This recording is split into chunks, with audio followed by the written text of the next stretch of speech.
saya mengampu mata kuliah ilmu biomedik dasar dengan bobot SKS 4 SKS, teori 3 SKS, praktikum 1 SKS. Pada kali ini saya akan mempersembahkan sebuah video pembelajaran. Itu mari ikuti kegiatan saya dalam mengajar di kelas. Terima kasih. Selamat pagi. Pagi ini kita akan kembali dalam mata kuliah ilmu biomedik dasar. Ya. Nah, pagi ini pertemuan kita adalah pertemuan yang kedua. Tapi sebelum itu saya mengingatkan kembali tentang pola perkuliahan yang sudah kita sepakati di dalam LPS. Nah, mata kuliah ilmu biomedik dasar itu adalah salah satu mata kuliah wajib yang harus diikuti oleh mahasiswa semester 1. Ya, nah mata kuliah ilmu biomedik dasar itu dengan kode APD B101 dengan bobot 4 SKS. Ya, nah jadi 3 SKS-nya adalah tatap muka dan 1 SKS-nya adalah praktikum. Nah, jadi mata kuliah ini ya memiliki namanya capaian pembelajaran lunak. Nah, capaian pembelajaran lunak itu adalah menguasai prinsip anatomi, fisiologi, ya, fisika, biokimia, psikologi dan farmakologi. Nah, itu namanya kompetensi jurusan CPL. Nah, dari CPL itu diturunkan lagi ke dalam namanya capaian pembelajaran mata kuliah. Ya. Nah, jadi capaian pembelajaran mata kuliahnya itu apa? Nah, jadi capaian pembelajaran mata kuliah. Nah, itu nanti sesuai dengan jumlah pertemuan. Nah, karena jumlah pertemuan kita sebanyak 14, maka capaian pembelajaran untuk mata kuliahnya juga 14. Nah, karena kita ini adalah pertemuan kedua, maka capaian pembelajarannya itu adalah mampu memahami struktur dan fungsi sistem kardiovaskular. Karena topik kita hari ini adalah anatomi, fisiologi, sistem kardiovaskular. Ya, nah kemudian mata kuliah ini, ya pertemuan kedua kita hari ini, ya juga sudah saya rancang, yaitu tentang topiknya atau bahan kajian atau bahan ajar. Nah, bahan ajarnya di dalam anatomi fisiologi sistem kardiovaskular yang pertama itu nanti adalah komponen sistem kardiovaskular. Jadi komponen itu artinya organ-organ yang termasuk dalam sistem kardiovaskular. Kemudian yang kedua, fungsinya, fungsi sistem kardiovaskular itu apa? Ya. Kemudian struktur dan urat jantung, ya. Kemudian nanti regulasi pengaturan tekanan darah, mekanisme jantung sebagai pompa, sistem produksi, elektrofisiologi dan energi. Jadi itu adalah topiknya. Ya. Nah, untuk mencapai capaian pembelajaran dari mata kuliah ataupun topik pertemuan tersebut, nah jadi bentuk dan metode pembelajaran kita adalah ceramah seperti sekarang. Kita ceramah, tapi ceramahnya dalam bentuk interaktif. Interaktif artinya ada kita bentuk diskusi. Ketika nanti saya sampaikan pertanyaan, maka nanti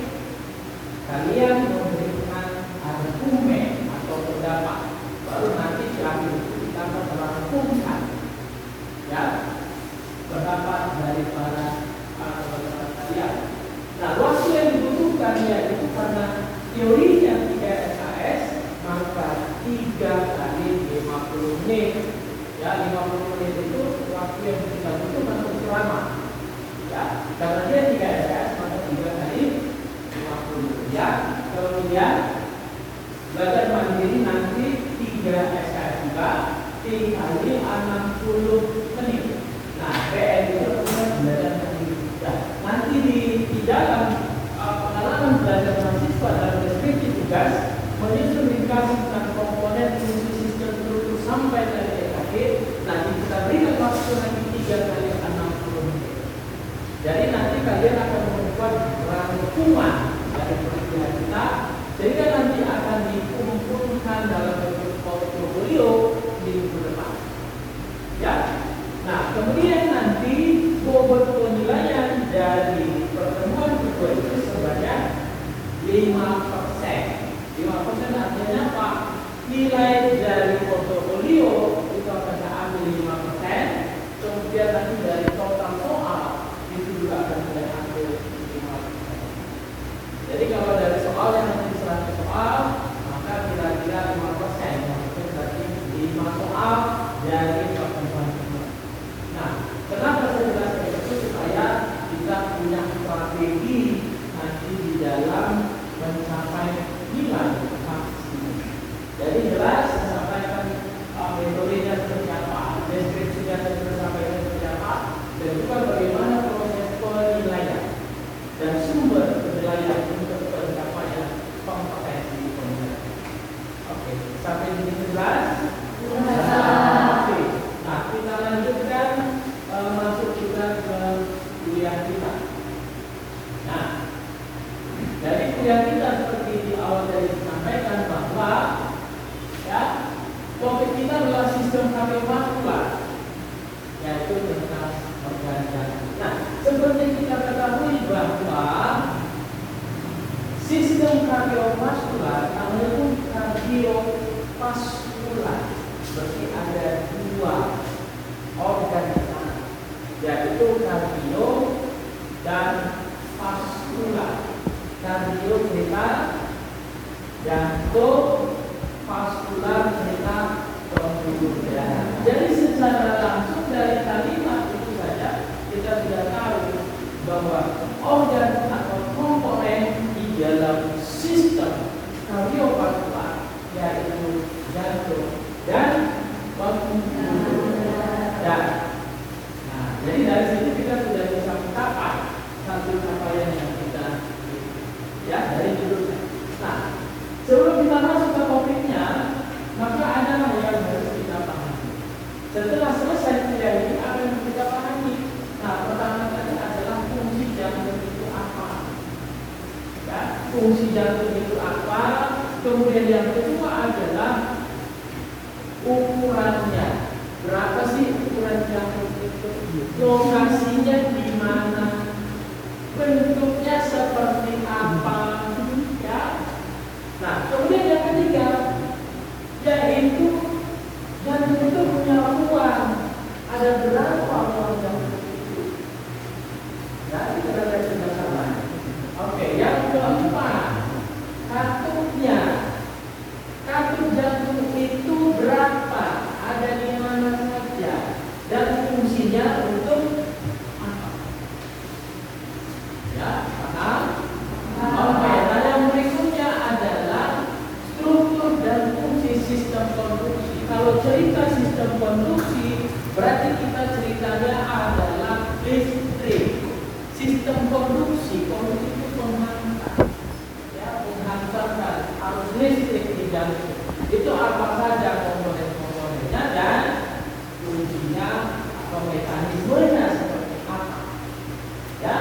Kemudian nanti juga kita akan mampu menjelaskan gelombang EKG. Ya, ada berapa sih gelombang EKG? Untuk apa sih kita harus tahu gelombang EKG? Nah, itu nanti yang harus kita mampu jelaskan. Ya, oke. Yang berikutnya adalah menjelaskan siklus jantung dan hubungannya dengan setiap kontraksi pada ruang jantung. Ya. Kemudian juga kita menjelaskan suara jantung. Ya, berapa jenis sih suara jantung? Untuk apa nih kita periksa suara jantung? Itu juga kita tahu. Ya. Dan yang terakhir ada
lagi ke jantung. Itulah sistem. Ya, jadi ada dua. Jadi sirkulasi. Nah, kemudian yang ketiga, fungsi jantung itu apa? Memastikan darah. Jadi memastikan bahwa darah hanya mengalir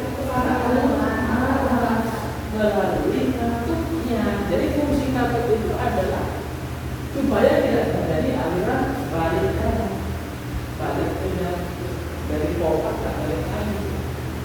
Ya. Nah, kemudian yang keempat,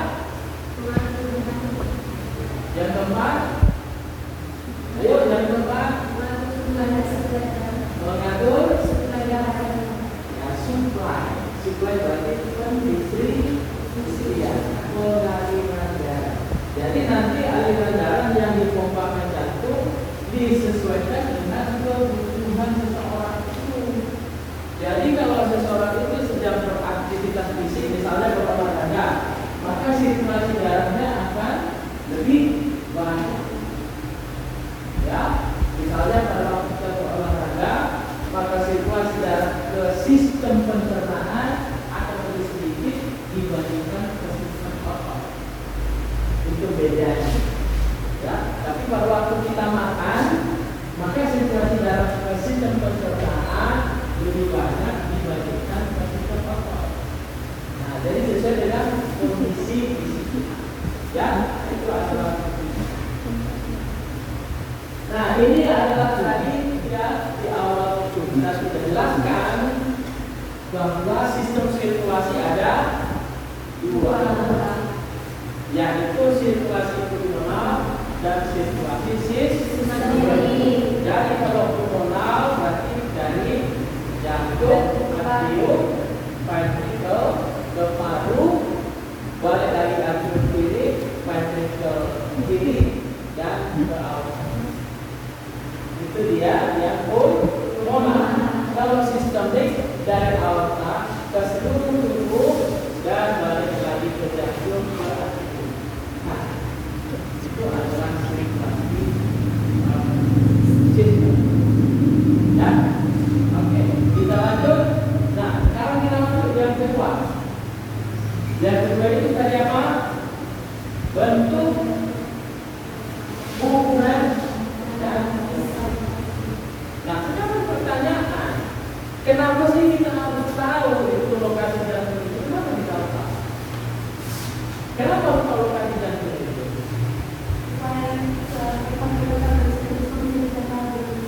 Ya, supaya kita tahu meletakkan stetoskop itu di mana waktu mau mendengarkan bunyi jantung. Ya, jangan letakkan stetoskopnya sebelah kanan. Kenapa? Gak ada jantung di sana.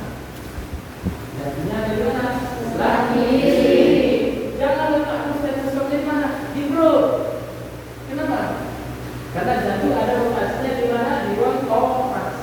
Toraks itu kan dada. Di dada ini namanya toraks. Tapi di sebelah kiri.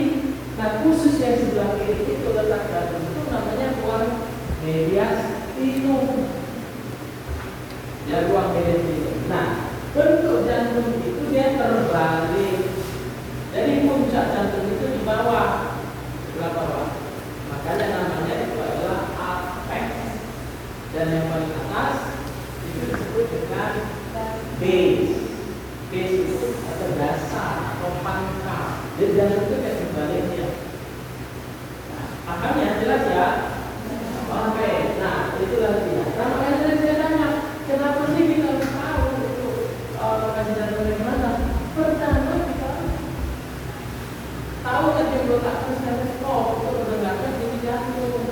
Kenapa? Karena pada beberapa pasien yang gawat darurat, ketika kita mau mengukur denyut nadi, nadinya nggak teraba, nadinya itu lemah. Jadi maka kita letakkan stetoskop di ruang ini.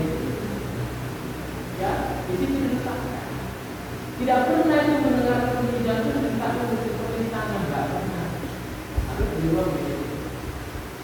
Ya, yang kedua, untuk melakukan pemasangan EKG. EKG itu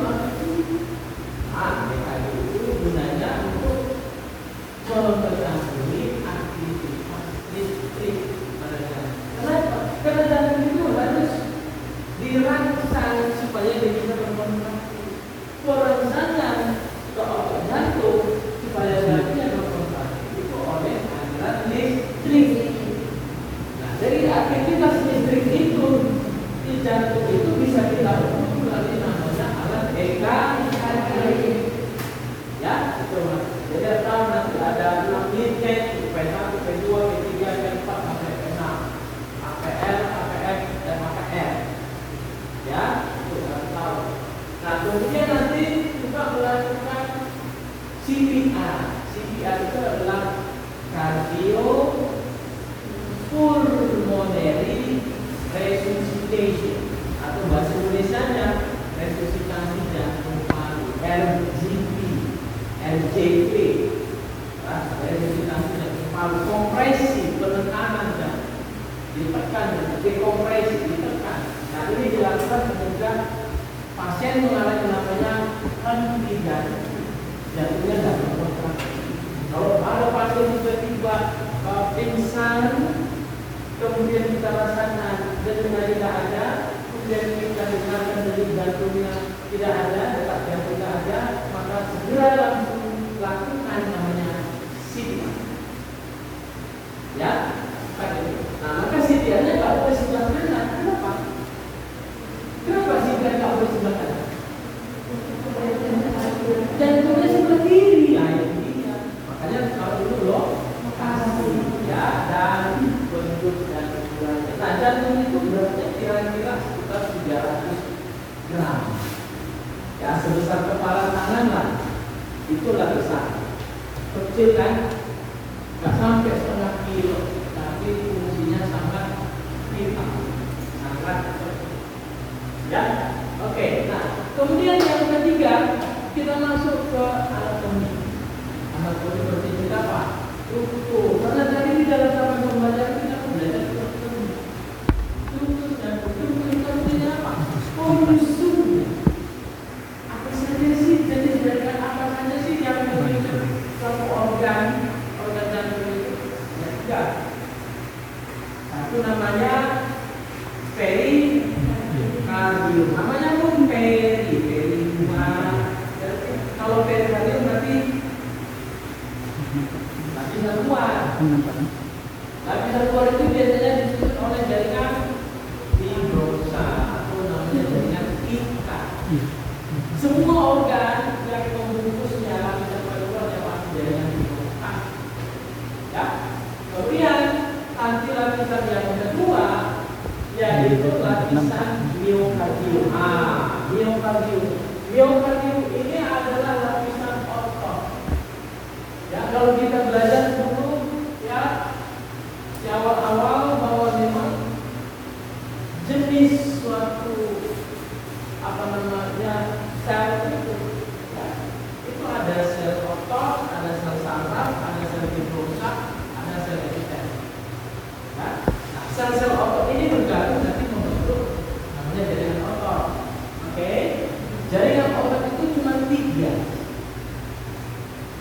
Satu namanya jaringan otot kolon. Kolon dari mana? Organ dalam. Bronkus, esofagus, usus halus, besar, itu semuanya itu adalah otot kolon. Dan yang kedua adalah jaringan otot skeletal, jaringan otot rahang. Itu dari mana? Dari tulang. Yang melekat ini semuanya itu namanya adalah otot skeletal. Dan yang ketiga hanya ada di satu tempat, yaitu otot jantung, atau nama lainnya adalah miokardium. Apa miokardium? Ya, oke. Kemudian yang ketiga yaitu lapisan paling dalam, yaitu lapisan namanya endokardium. Endokardium berarti dia jaringan namanya endo itu pasti endotel. Endo itu dalam, endotel itu adalah epitel, dan jaringan epitel atau endotelium itu bersifat lunak licin supaya apa? Supaya darah bisa gampang mengalir. Itu lapisan dalam. Nah itu struktur anatominya, ya. Nah kemudian Yang kedua, struktur anatomi pada jantung juga tidak terdampak sirkulasi darah. Jantung itu juga harus mendapat sirkulasi darah. Walaupun jantung itu tidak fungsi menghasilkan darah, tapi dia juga harus mendapat suplai darah yang dipompanya. Nah, jadi setiap lapisan jantung akan mendapat sirkulasi darah melalui namanya pembuluh darah koroner. Nah, itu satu-satunya pembuluh darah yang mensuplai darah ke organ jantung. Bedakan nanti pembuluh darah vena cava itu dengan arteri ataupun vena koroner. Kalau vena cava fungsinya mengalirkan darah ke dalam ruang jantung untuk dipompakan.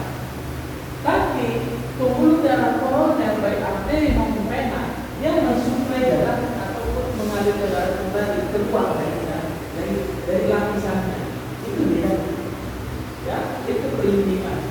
Nah, jadi arteri koroner itu nanti mensuplai darah ke lapisan jantung. Ya, baik vena ataupun arteri. Bedanya kalau arteri itu kan membawa darah yang berisi oksigen. Kalau vena membawa darah yang berisi ataupun tidak. Arteri itu membawa darah yang ada oksigen ke organ jantung. Jadi pembuluh darahnya itu adalah arteri koroner. Nah, kalau dia koroner nanti ini vena. Berarti ini adalah berisi darah yang sudah digunakan oleh otot ataupun lapisan jantung. Kembali nanti yang pembuluh darah ini nanti akan kembali membawa darah masuk ke vena cava.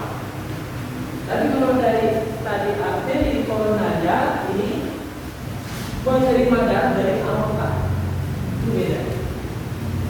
Ya, itu anatomi. Nah, pembuluh darah arteri koroner inilah yang sering mengalami masalah yang sering disebut dengan istilahnya penyakit jantung koroner atau sering kita selalu istilah heart attack atau penyakit serangan jantung. Kenapa bisa penyakit serangan jantung?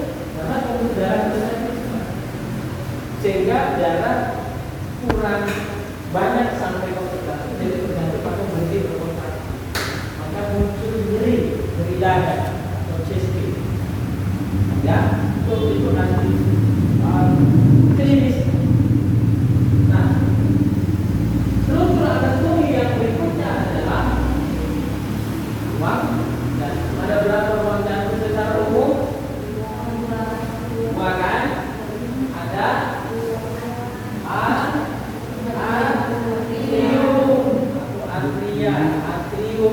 atrial sama. Kemudian yang kedua adalah ventricle atau ventricular sama. Ya. Oke, sampai di situ ada yang mau kita diskusikan? Ada? Cukup jelas? Oke, jadi nanti setelah kuliah ini nanti susunkan, buatkan portfolio tentang hukuman kuliah. Jadi nanti akan dikumpul di depan pada pertemuan yang nanti pertemuan ketiga akan masuk topik yang lain, sistem yang lain. Jadi nanti sampai pembelajarannya itu di dalam pertemuan. Ya, oke, kalau tidak ada pertemuan saya kira ini saja. Ya, sampai ketemu di pertemuan berikut. Terima kasih dan selamat